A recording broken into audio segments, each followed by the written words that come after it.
Usap na ang gulong.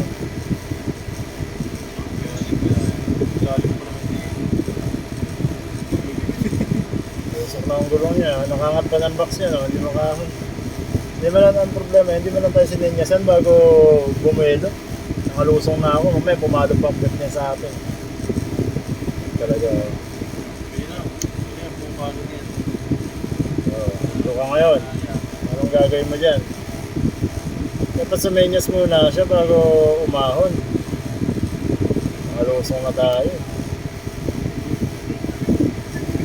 Ubusin niya gulong niya. Okay.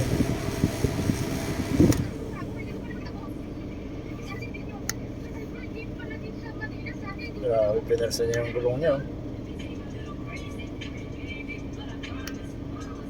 Usok na.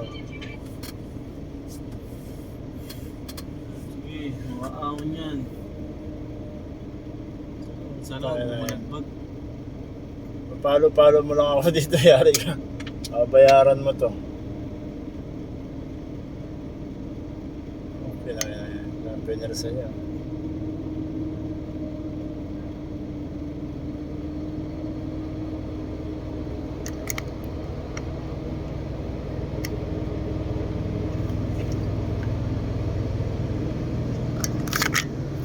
Boss, ang gulong.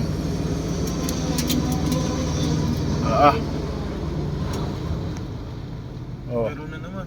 sa pool. Oh, buti hindi ako tinamaan. Oh, isa pa. Aray ka. Isa pa.